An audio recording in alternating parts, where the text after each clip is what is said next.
Thank you so much. So we welcome you all again. The day has already begun on such a kind and valuable note as what Professor shared. We'd like to move to Professor Stewart I. Donaldson now. Dr. Stewart I. Donaldson is a globally recognized scholar, educator, and leader advancing human flourishing through science and evidence-informed practice.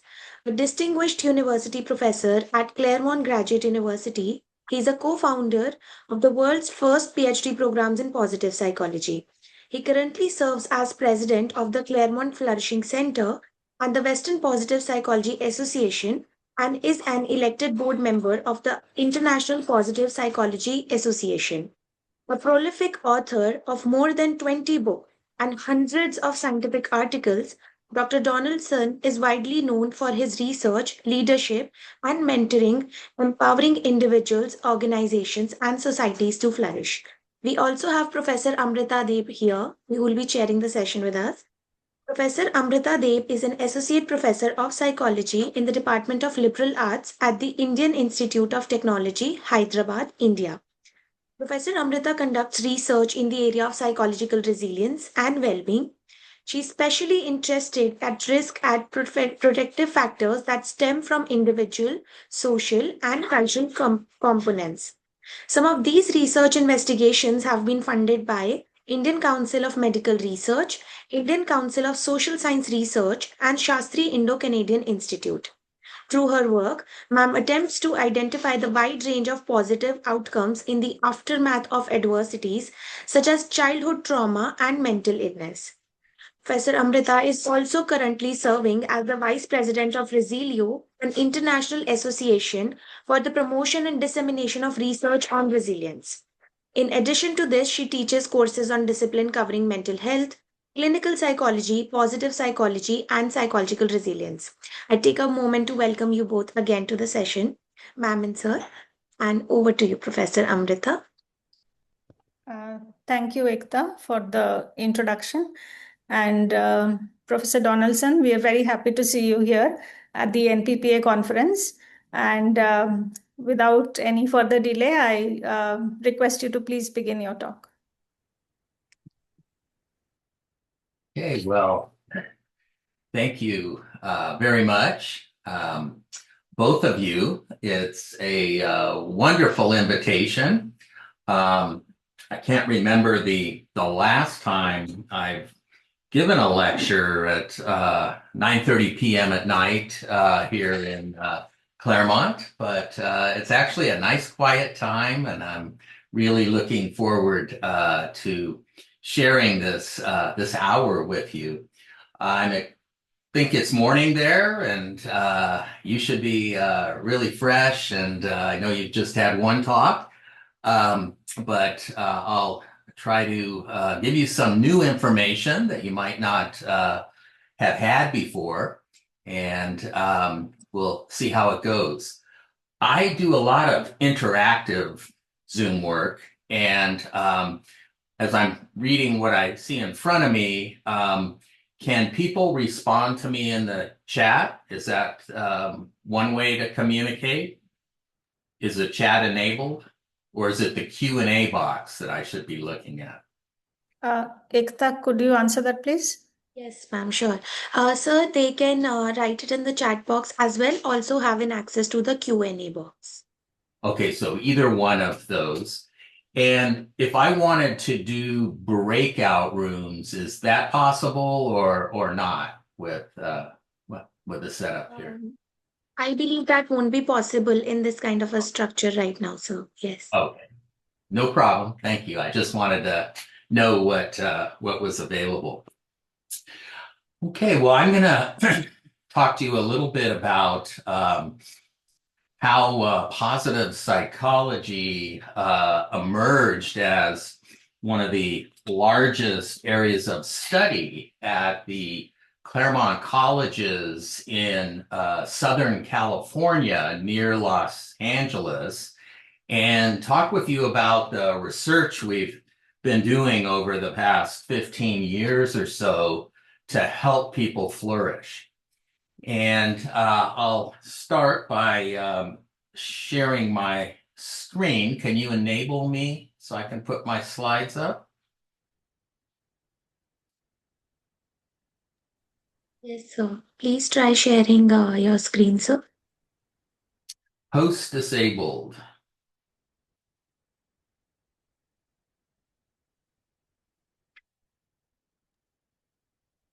Uh, Sir, I believe you should be able to share your screen. If you send, if is it showing a send request option? So I've got the screen share, but it says host disabled participant screen sharing. Can you make me a co-host? I think that would do it. Okay, sir. Let me check. Give me a moment, sir. Okay.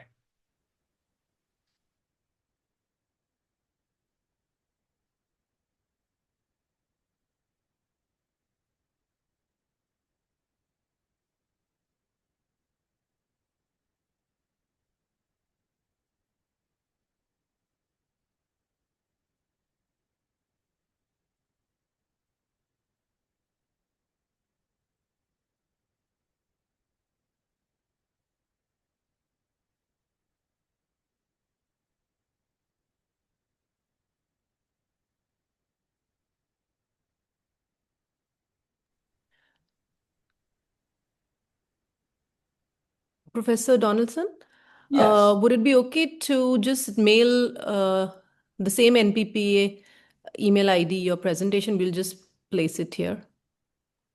Okay, sure. Let me do that.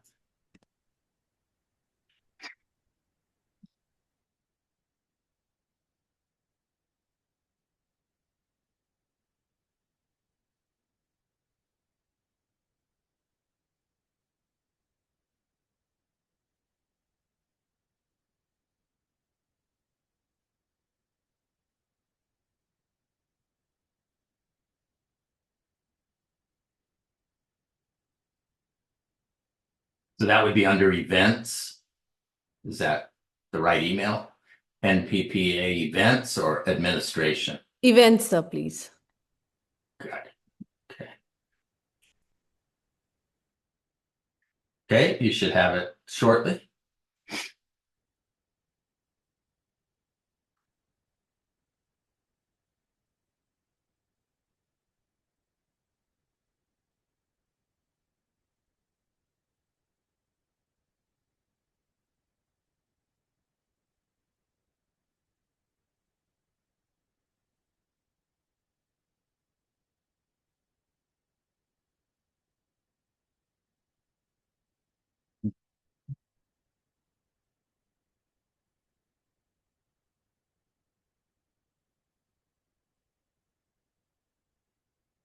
Are either one of you co-hosts or host of the session?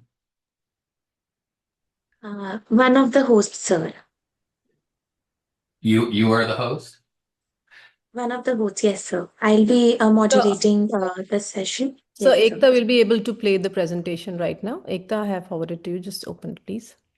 Yes, please. Give me a moment. I'll just.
I'll start sharing the screen now.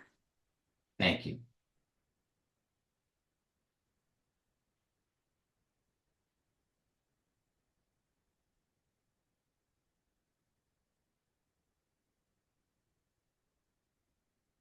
Yes. Okay, that looks great. Maybe just put it on a slideshow and there we go. Okay, so you should see my talk today is going to be flourishing in challenging times. And I'm going to talk to you about 25 years of research that has led us to this very strong predictor in life called PERMA 4. And it's a roadmap that we can follow to take care of our building blocks of human flourishing. I am the president of the Claremont Flourishing Center and a professor, distinguished university professor at Claremont. And let's see. So I guess you've got to advance those for me, if you could change that.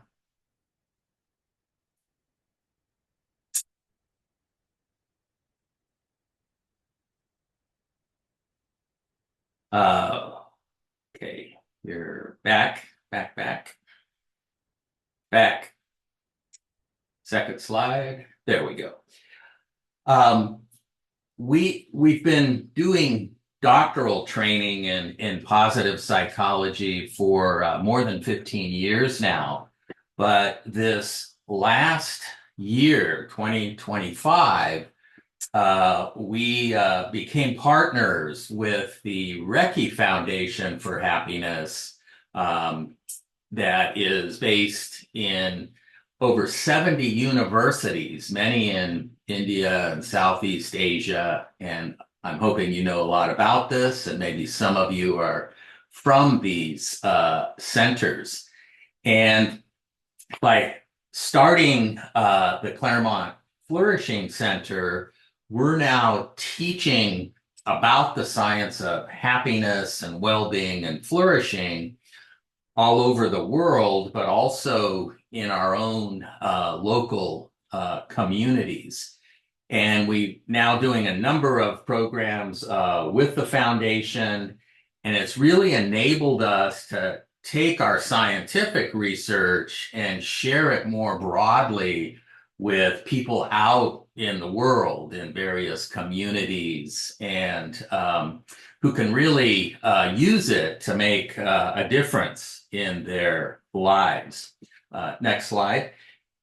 I have sort of two identities in my work. On one hand, I'm a professor mentoring lots of students, now lots of Indian students.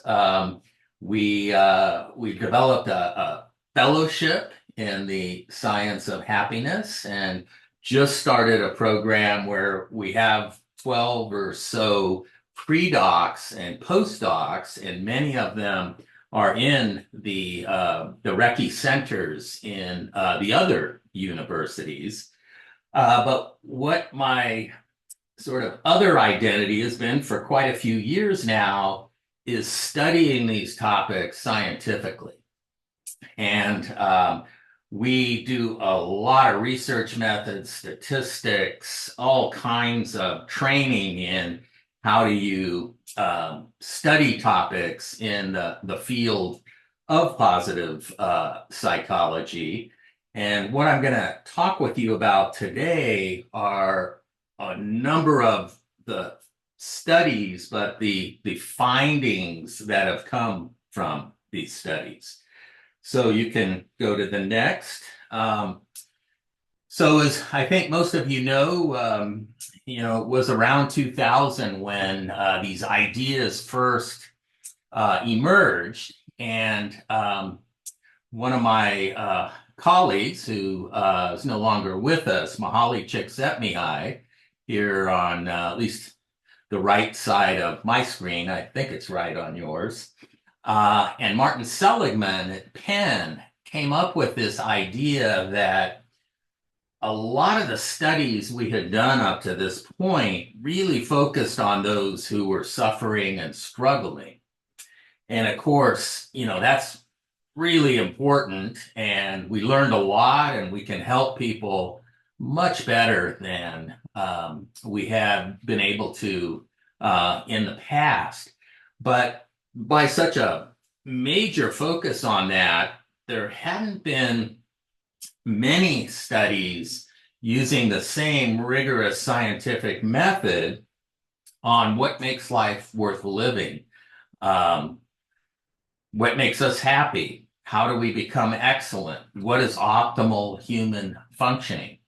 So Mihaly and Martin Seligman developed this vision and tried to recruit the best scientists, around the world to, spend their careers, spend their times focused from a scientific method on these topics that, have been around for hundreds of years, but, have been approached in a lot of different ways from different traditions, different disciplines. You can go to the next slide. And so we were able at our university to convince the university that Claremont and the Claremont colleges would be the ideal place to begin the first PhD and master's programs fully focused on science and applied science, focused in positive psychology. We've now trained hundreds of positive psychologists, and they're working all around the world, trying to promote happiness and well-being, optimal functioning, and our whole field, of course, of positive psychology. In this picture, we were at Gallup, sort of announcing that we were going to do the first PhD. Marty Seligman had already started the MAP program, which is a master's program in applied positive psychology. What Mihaly wanted to do is try to get the best and brightest scientific minds focused on these topics. And it became much more popular and robust than he ever imagined in terms of the number of students that wanted to come into this field and make a difference through research and practice. Next. So just to give you an example, now that we're not just doing the science and doctoral education and so forth, we're trying to reach other populations and make this more accessible for people. We're doing a variety of programs. I mentioned the fellowship, but we have a certificate course we did this past summer where we took experts from Claremont, researchers, professors, with experts from the Recce Foundations, and we delivered this certificate online at about this time. You see, this is bringing me back to when we were doing those sessions. Although we were at 8:30 at night, I'm at 9:30 tonight. This is, I guess, where we were ending during this program. But you can see the kinds of topics that we were training people, actually a lot of professors and graduate students, so they could teach others, about the science of happiness. Okay, next. These are some of our recent books that summarize a lot of the research we've done over this 15, 20-year period. When Mihaly passed, with one of his and mine students, Matt Dubin, now Dr. Matt Dubin, we did a book called Flow 2.0, which tries to update all we've learned in positive psychology and bring out the wisdom that Mihaly gave us and try to make it fit in our new digital world where all kinds of things steal our attention, steal our flow. That book has been translated into Chinese and doing a lot of talks now in China through Zoom. And our latest book is called Perma4, Building Blocks for Human Flourishing. And that's what I'm going to focus on today with you. Next. One of the big applications in the US and some of the other countries we work in is how do we, use positive psychology in the work environment to make people have much better careers, happier careers, productive careers.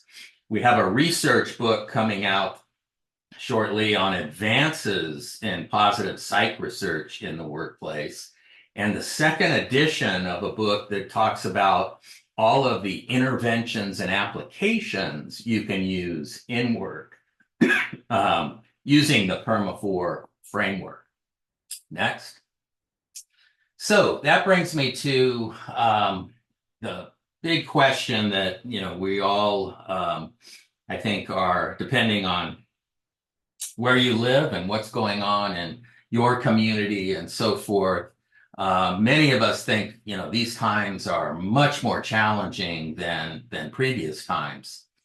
And a lot of people, want to really focus on the big picture and a lot of things we can't control. And if you spend a lot of your time, your precious attention on those things, we think that's generally not going to be helpful in terms of your ability to flourish. So our focus and the science I'm going to talk with you about is around things we can control, things we can control or influence during these times. Next.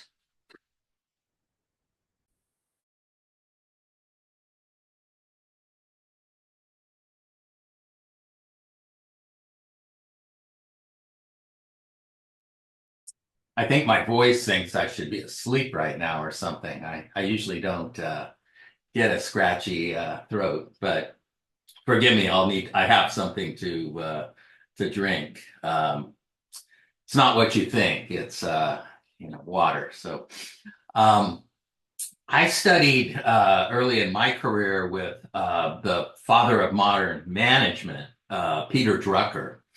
And what Peter Drucker really emphasized and imprinted us on is that we can talk all day about these topics, but if we can't measure them, we really can't improve our lives. We can't improve organizations. We can't improve leadership. And so that led me in my career to really focus on, developing valid and reliable measures for the things that I cared about and that I was studying. As positive psychology was building, we did a paper, next slide, that reviewed all of the measures that positive psychology was being built on. And we looked at the reliability and validity evidence for them. We published that paper in the International Journal of Wellbeing. But as of today, it's pretty clear we've got a lot of valid and reliable measures that allow us to understand flourishing and life satisfaction and well-being. And quite a few of those our team developed. Next slide. So one you were, I believe, just hearing about in the new happiness report is a ladder measure called Cantrell's ladder.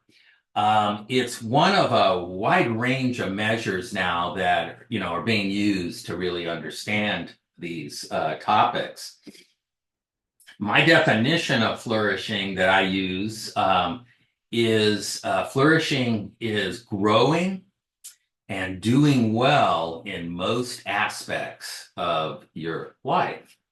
And as you see in the latter measure and the framework that's used to sort of explain the results, which are in the happiness report, identify people toward the bottom of the ladder that are really suffering in their lives. And in that report that John does, Professor Hellawell, they look at it at the country level, as you know, and what's the average, level of people in a particular country and so forth. In the middle area, you're struggling, and then they talk about thriving or flourishing. When you're, above 7, you're starting to get into that, really good range where you're doing well. The value of this measure, it's only a 2-item measure, is that we believe that a ladder is somewhat universal, that people all across the world can, understand what a ladder means and what a 1 to 10 scale means. So you can quickly assess this all over the world, and they do this huge data collection every year, and we now have all the data and it's public and so forth. In most studies, we use psychometrically valid measures.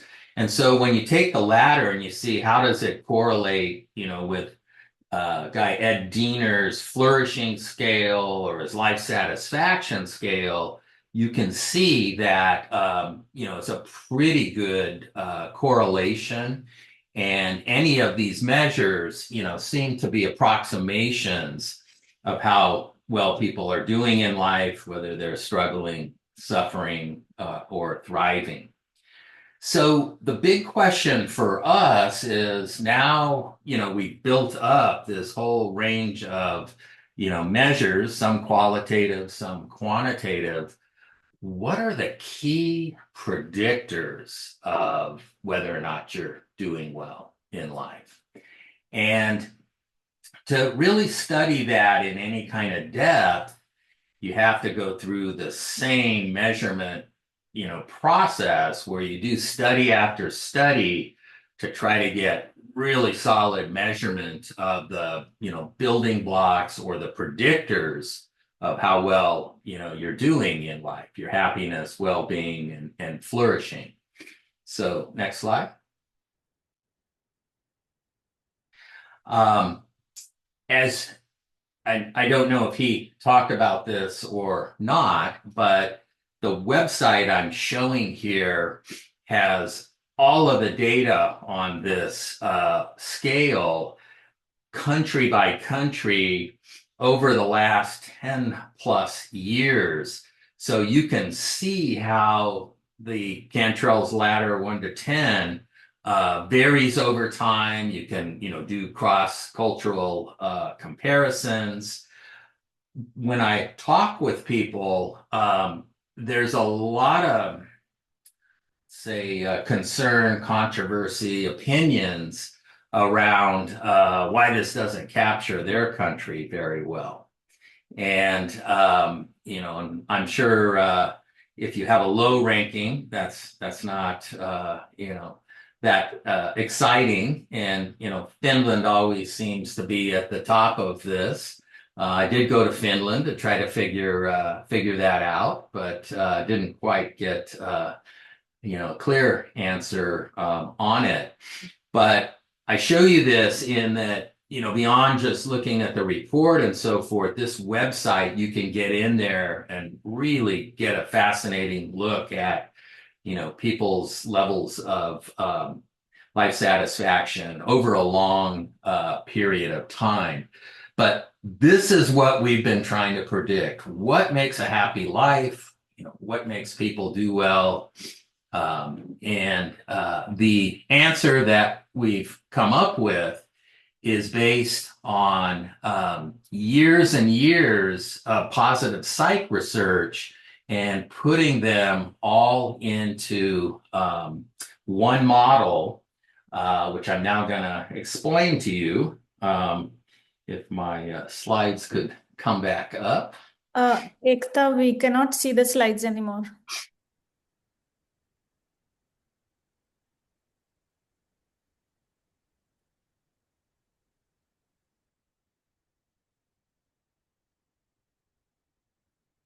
Right there, yeah. So this measure and framework that we now have, we call PERMA4, and we're now studying it all around the world. Next slide. And when we look across, lots of measures now, we see that it holds up extremely well across settings, across types of measures, across types of people at all levels of the lifespan. And it's, from a statistical standpoint, one of the strongest predictors of the good life that, we've ever seen statistically. You can go to the next slide.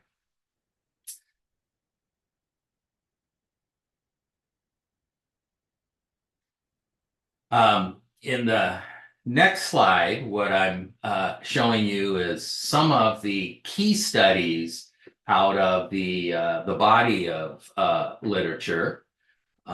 Is it not advancing or?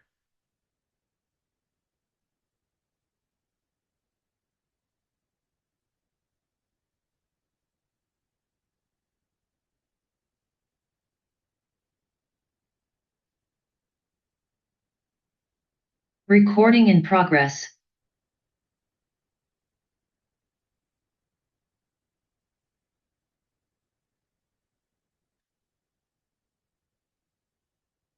Okay, everybody left. I can see you.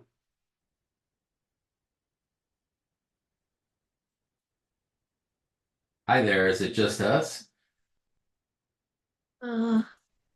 I'm not sure, sir. I think it got a little disconnected from my end, but I No, hope sir. I'm on the We correct can. slide. There are presenters and other members here, sir. Okay, thank you.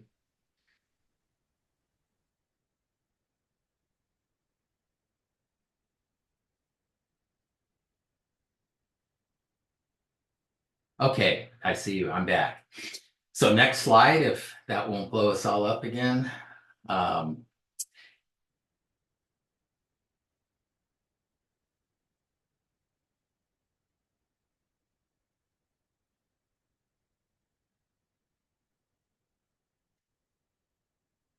Okay, you can just use in that mode if that's helpful. So initially, the whole idea with PERMA and then PERMA4.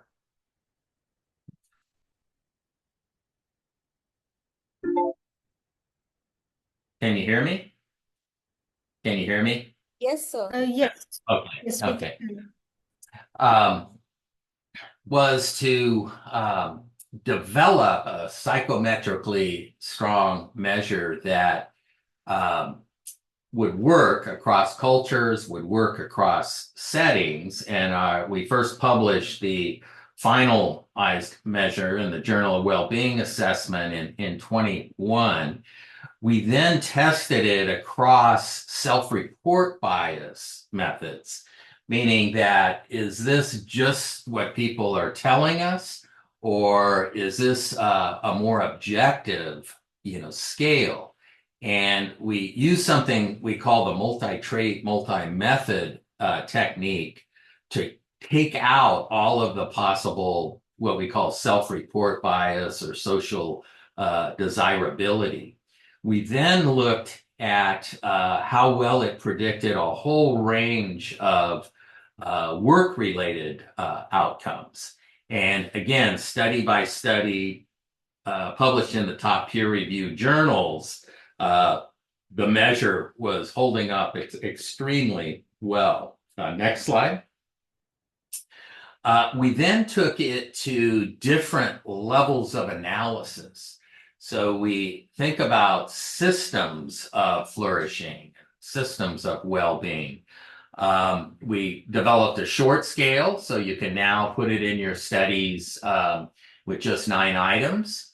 And we've now got the measure at the individual level, the team level, supervisor level. We've looked at it with things like psychological safety, self-compassion. But one of the studies that I think is most important, which happened last year, is we now show that your PERMA 4 strongly predicts how well you're going to do in the future. We've got this really detailed data from a longitudinal study. So next slide.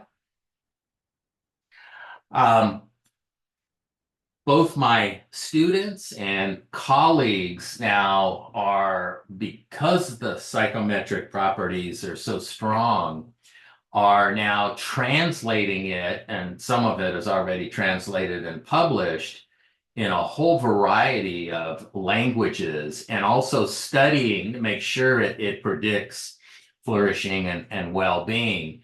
And you can see we're in Chinese, Japanese, Spanish, German, Italian, Portuguese, Iceland, Finnish, and Turkish, and others still going. But the scientific aspect of this is it's not a US thing. People used to laugh at me saying it was a California thing, but it really does generalize across, pretty much everything we've tested it in so far. So you're never going to find, or you're not going to find many measures that are this psychometrically sound. And again, if you go to the next slide, it's also holding up, although we're not as far along with this across all these different levels of analysis. And we're using that to develop now systems of flourishing, communities, organizations, universities. So what is this thing? Is this, the fountain of youth, a magic bullet of some sort? And what it is 25 years of positive psychology research summarized into 9 components that really seem to help us flourish in life. Next slide.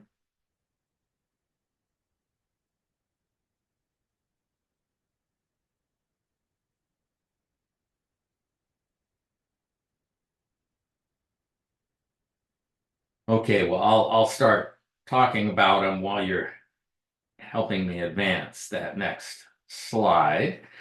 So first of all, early on in positive psychology, there's a lot of work on our emotions, and particularly our positive emotions.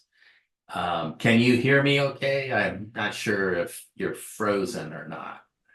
Yes, Yes, we can. Okay, if I could just get one more advance of the slide there. One of the pioneers in the lab that's done lots of work on this is Barbara Fredrickson and her broaden and build theory. So one thing we assess in people is, do they have positive emotions on a regular basis, and do they have enough, in their lives to flourish? And both our positive emotions measure. There we go. You can just leave it right there for now. The positive emotions is by itself a predictor of flourishing, but in combination with all of these others, is your PERMA 4 score that, has the really strong prediction. The second major area is, are you engaged in life? Are you engaged in the moment? Do you find and experience flow which is an optimal experience that we all have. And people that do this on a regular basis and learn how to do it well are much more likely to flourish. And it's an important part of the framework. Next, we go to relationships. As you know, study after study really emphasizes how important it is to have high quality relationships and to have, what we call positive relational energy in our work and in our lives and with our families. So relationships becomes the third component of PERMA 4. Meaning and purpose. Lots of research now on how important it is to have meaning and purpose in our lives. Accomplishments. People that accomplish something on a regular basis are much more likely to flourish than those that don't. Our physical health, and this is, a lot of times what people think is the main thing for flourishing, not realizing there are all these other components. But of course, our exercise, diet, sleep habits, and so forth. Our mindset, do we have a growth mindset? Do we have high psychological capital? Big streams of research that point to that being an important component. Our environment, the people we live with, work with, the natural environment around us. Some people live in really healthy environments, others not so much. And then finally, economic security. And this is a subjective measure and, varies across culture. But when people are economically secure, they have more time, to build these other building blocks. So what I'm going to try now is I want you to think about these 9 building blocks and think about your life and where you live and work, and think about which one of these do you think is the most important for your flourishing. And if you could, let's see, put that when you've got it. Let's see, maybe in the, let's do it in the chat. If you could put in the chat which one of these you think is the most important, factor in your life for flourishing.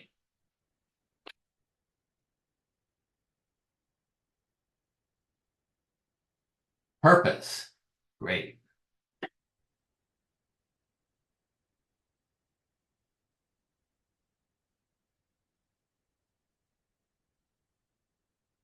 Mindset. Okay. Physical health. All right, we got diversity. I love it.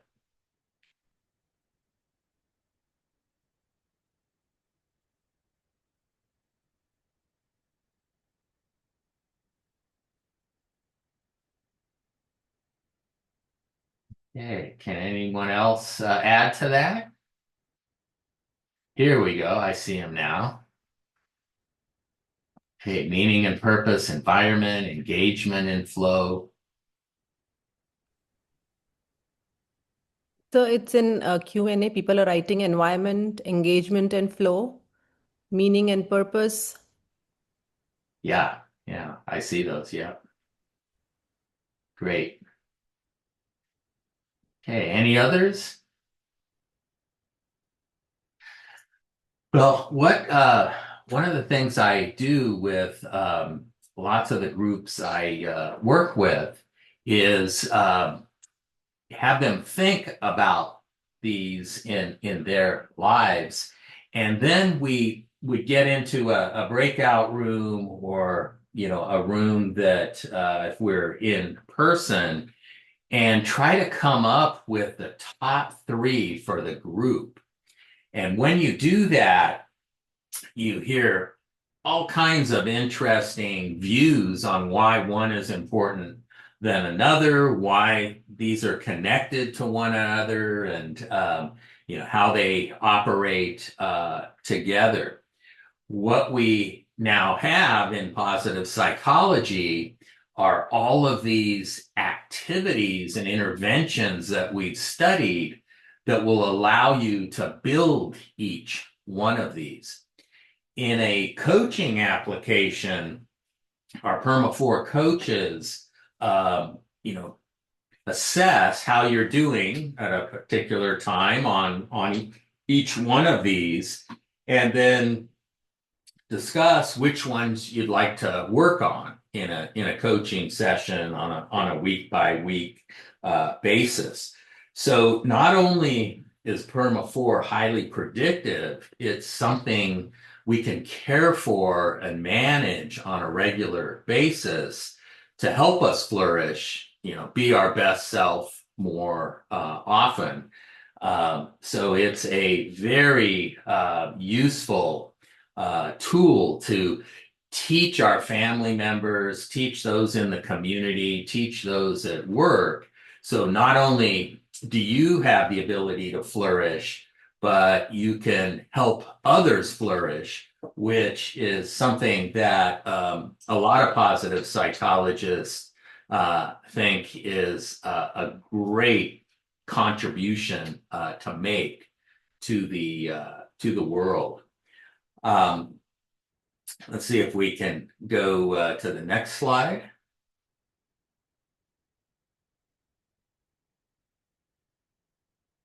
And it's just so you know, it's really the one after that I want. Okay, so this is the discussion piece that we would do in a group if we had breakouts. But if you could go to the next, okay, so here, again, here are the 9 building blocks. We've tried to put all of the science to date into our new resource here, the Perma 4 Building Blocks for Human Flourishing book. All the activities, all the references, the studies, and we go chapter by chapter to lay out, how do you build your positive emotions? Why are they important? Engagement and flow, and so on.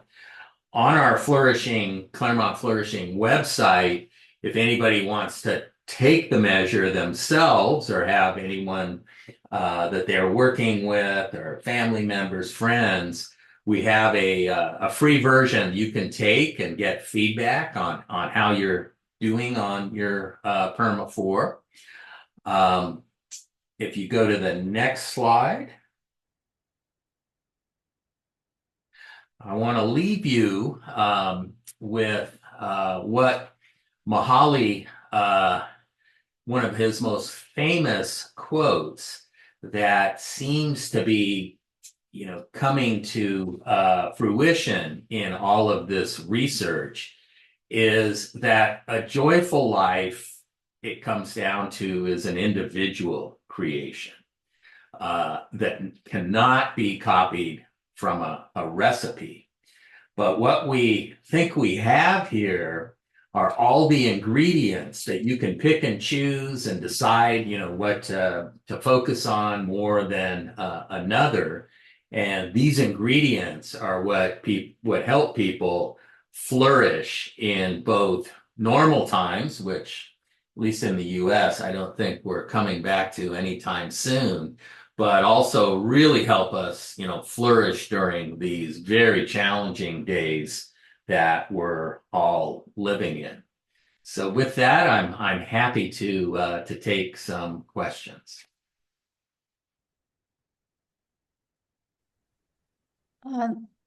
Thank you, Professor Donaldson. Before anything else, I want to thank you for accepting our invitation to speak, even though it meant staying up late. And then despite the technical glitches, the talk, I believe, still effectively reached the audience. Perhaps this was a real life example of living well with everyday challenges. Absolutely. Coming to the content of the talk, your presentation captured several important points very effectively for the audience, including the key milestones in the journey of positive psychology. It emphasized the importance of measures, and it also introduced the latest developments, including books like Perma Plus 4. I think one major takeaway from this talk for all of us is that the answer begins with that question you showed us in the beginning: what are your controllables? So if we begin with that, we will probably be able to identify what is it that we need to work on out of the building blocks. Do we have any questions in the audience so far? Okay, not yet. So while they type their questions, let me begin with one question. So we know that in several social science disciplines like psychology, subjective experiences play a key role. And as researchers, because in the audience we have a lot of researchers, so for them, do you have any suggestions for developing interventions, especially large-scale interventions, that take into account the individual subjective experiences? Because this is a big challenge for several researchers when they are working with large groups, how to develop an intervention that takes into account individual subjective experiences. Yes, great question. So the way that I recommend developing interventions or programs is to start by really trying to understand what you're trying to influence with that intervention.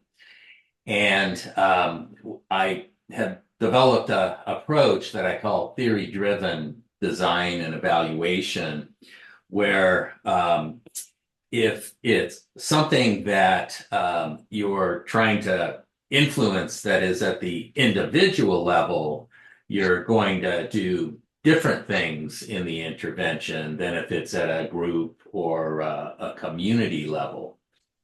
If you really care about subjective experience, as you were describing, that's what you would want to really focus your measurement on. And again, it depends what the variable is or what you're trying to influence. But the activities you provide would be to lead people to have subjective experiences that influence those desired outcomes.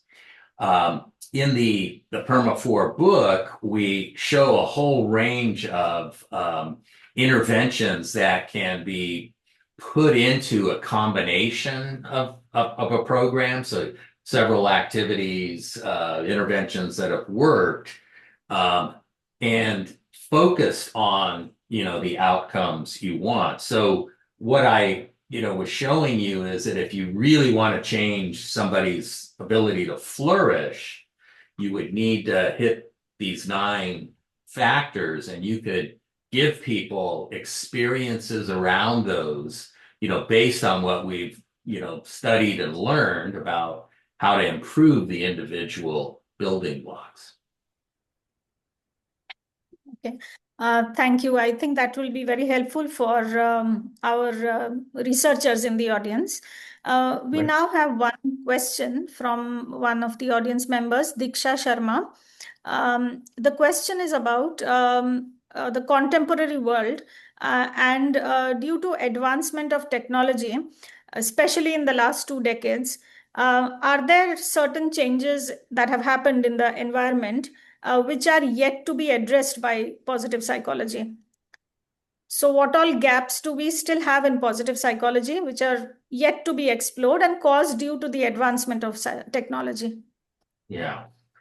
Great question and big topic. I don't know if any of you were at it or heard about it, but we just finished our first conference for the International Positive Psychology Association on artificial intelligence and positive psych. And as someone that was involved and attended quite a few of the sessions, there's a lot of interest and research now going into how using AI coaching and AI interventions at scale that we can help people, experience well-being and flourish through technology. It's in a very early stage. Other researchers that I'm working with are trying to understand why technology, social media, youth, getting addicted to all of this is actually, promoting anxiety and depression and mental illness. My own view on interventions is, figuring out how to, take the PERMA-4 model and to, use AI or social media or other technologies to have them have their attention on those things as opposed to many of the negative things technology now has us focused on and is causing a lot of the problems. The last thing I'll say is I was one of the judges on the best applications of artificial intelligence. And the winner of this now has shown by getting a whole group of mental health professionals together, designing an AI coaching system that they can have big effects on people's mental health. I don't have the reference on the handy right now, but I will say, and certainly, in my part of the world, this is like the number one new research topic now going is, how technology can either ruin our lives or, can we use positive psychology to, help more people flourish and have a good life. Thank you. Thank you for that. We have had some more questions in the meantime, but I think we don't have Ekta. Can we go ahead with the questions or? Ma'am, I think we can max take one question. We are already reaching the point in time. Okay. We have just 2 minutes and 2 questions. I think if the people asking the questions don't mind, I would just merge the questions and present it to Professor Donaldson. So one question is about school children. The question is from Anjali Sharma, who is a school educator. And the other question is about parents, and probably it is for all senior members of the family. So are there any practices that may be integrated in our day-to-day interactions with school children and senior members of the family that can help them to live a good life? Yes. It's a broad question, I know, but I was going to say, yeah, I'll try in 1 minute. Let me start with people in the sort of your aging parents category, which I have 3 of those. And I just gave a whole 4-hour workshop at a senior living home yesterday. The bottom line out of that is most people, when they think of human development, think life goes to, you hit about 25 and then life starts to go down. And in positive aging and positive psychology approaches to development, life can continue to get better and better, by following, the PERMA-4 building blocks. The only one that's really limited by age is physical health. With kids, we're looking at a new AI intervention, a tutor that would go into the classroom to teach kids not only about the subject matters, but also around well-being and flourishing. And the people doing this are so excited about it, and having AI along with human teachers. And I am so skeptical about it that AI can be used in this way. But there are all kinds of practices now that have been shown to be effective for kids to help with their well-being as well as their schoolwork. Thank you. Thank you so much. I hope the questions have been answered for the audience members. And finally, I would like to thank you so much for presenting your talk. And as researchers, as individuals, as members of the community, you have given us some very important points to think about. And we hope to see you again sometime in the future. Yeah, Thank I you. hope so. I love being with you and with so many people that are studying and caring about these topics. Thank you so much. Thank you. Ekta? Yes, ma'am. Thank you so much, Professor Stewart Donaldson, also Professor Amrita Deb, for this insightful lecture. I really apologize for the technical glitches. I really recognize that they were happening from my end. I apologize for the inconvenience, but I am glad that we could have the talk.